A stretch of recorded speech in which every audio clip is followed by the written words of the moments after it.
If you're like me and you grew up on Game Boy and Game Boy Advance, then you were pretty hyped when they announced that they were coming to the Nintendo Switch Online subscription service. I was getting pretty worried about Nintendo Switch Online and Nintendo Switch Online plus Expansion Pass. It seemed like the base package just wasn't pulling its weight as far as content. Sure, it was only $20 a year and you could get online play and some really cool retro games, but let's be honest, Nintendo's online sucks and I rarely use it. Unless it's a game that I can only play on Switch, I don't even bother. They announced the Expansion Pass in October of 2021 and for $50 a year, they gave us Nintendo 64 and for some reason Sega Genesis games. There was a lot of debate across the board as to if the launch lineup was worth it, and honestly, I didn't think so. We expected them to add games and they have, but I haven't personally seen anything that caught my eye. With Game Boy and Game Boy Advance being added, it's time to revisit this conversation. Is Nintendo Switch Online finally worth the price in 2023?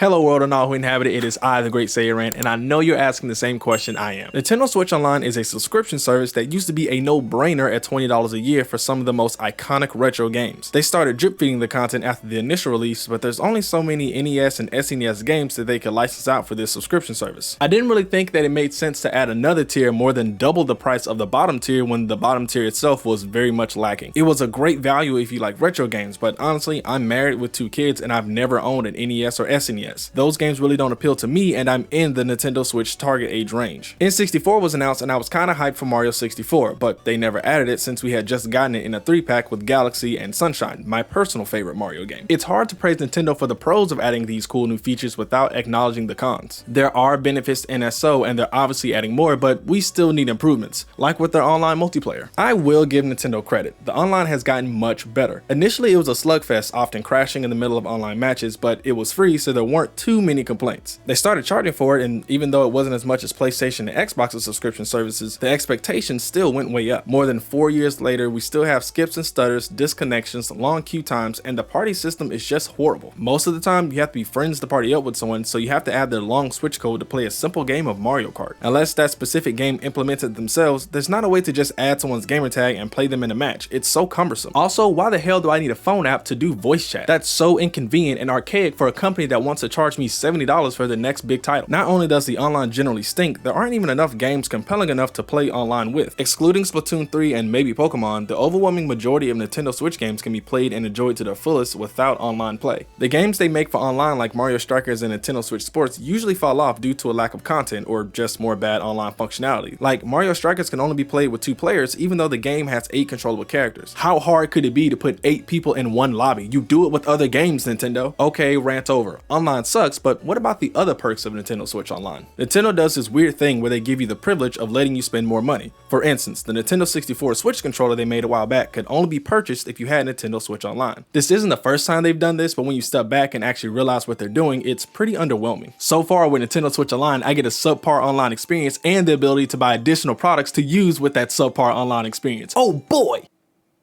Now there are some cool perks like game trials. I really like this concept. There are times where you can download and play a full game for a few days or even a week. If you decide to binge that title and blast through it, there's no penalty. And if you want more time with the game, you can grab it at a discount. This would be an amazing perk if the games they chose weren't dog shit. Not only that, but these game trials aren't weekly or even monthly. They're so sporadic. It's kind of weird. PlayStation Plus Premium gives you game trials every month and they don't expire. They're not as long as Nintendo's because they're only 3 hours, but at least they're consistently there and not non-existent 80% of the time. I think Nintendo could improve here, throwing in some of their lesser known first party titles that didn't sell as well or get as much exposure. A 2 to 3 day trial will do wonders. Most people aren't gonna binge play a game in that amount of time. There's also another cool perk in NSO that I think has some downfalls but is mostly good, and that's the vouchers. Nintendo has done vouchers before in the US, but they're bringing them back. If you have Nintendo Switch Online, you can spend $100 and get 2 game vouchers redeemable for only a year. That sucks. On a set list of games, that are priced at $50 or higher, and I guess it's alright. One of which is The Legend of Zelda Tears of the Kingdom, priced at $70. $70. If you use this voucher on that game and another $60 game, you're saving $30. And $30 is $30. I don't think this is a bad deal, and it helps with the sticker shock of Tears of the Kingdom. If you want this deal, you could pay for 1 month of Nintendo Switch Online for $3.99 and still get the benefits, just not as big of a discount. There's also cloud saves, but I complain about that across the board. That feature shouldn't be locked behind a paywall for any console. We're moving towards an all-digital world, and it doesn't make sense to charge for such an essential feature. I understand that cloud storage is expensive, but that doesn't mean you should pass that off to the customer, especially when your subscription service is already lacking in value. Online multiplayer and back-ended perks aside, the real value in Nintendo Switch Online and Nintendo Switch Online Plus Expansion Pass is the retro games catalog. In their February 2023 Direct, Nintendo announced Game Boy and Game Boy Advance were coming to Nintendo Switch Online, and for me, this definitely sweetened the deal. The Game Boy Advance was the first handheld I didn't have to share with my older brother. I was obsessed and attribute its lack of backlighting to the reason I wear glasses now. I have a lot of nostalgia for this console. There were a lot of games I played, but a bunch that were outside of what me and my friends were into that I'd like to check out for the first time. Growing up, I wasn't really a Zelda fan. I played the collection on GameCube and fell in love with Ocarina of Time, but just like with Metroid Prime and Sonic Adventures DX, after playing the 3D versions, it's difficult to go back to the 2D versions. As an adult, I can appreciate 2D games better, and I've been obsessed with The Legend of Zelda and the Minish Cap. It feels oddly familiar. I guess Minish Cap took inspiration from Link's Awakening. Regardless, this game is fantastic and adds value to NSO. $50 a year is a lot of money when Nintendo was known to keep their first-party titles at launch pricing for as long as possible, avoiding a sale at all costs. Breath of the Wild is still $60, and that game came out when the Switch launched in 2017. Every game, every perk, and every add-on matters when we're talking about this subscription service. And games like Mario and Luigi Superstar Saga, a fantastic RPG that I had no idea existed, just keep adding value little by little. I'm not the biggest RPG connoisseur, so you'll have to forgive my ignorance, but holy hell is this game pretty sick. The interactive attack and dodge mechanics are super cool, and it translates over today with games like Sea of Stars incorporating the same mechanic in its gameplay. There's more to it than turn-based combat button masher simulator. Emulation quality is pretty good with this service, and there's even been rumblings of people being able to play other games not included with the subscription. I love hackers. This is a welcome shift since the N64 emulation was pretty shoddy at launch. The Nintendo Switch could be the de facto emulation machine once we move on to whatever Nintendo has next, and I'm all for that. Game Boy and NSO doesn't negate the need for a device that can emulate all retro titles like the Razor Edge I recently did a review on, but it does add an extra layer of accessibility to these great titles. Yes, we're at the mercy of Nintendo and other publishers deciding what to release when, but the best gaming device is the one you have on you. With the Switch selling over 114 million units,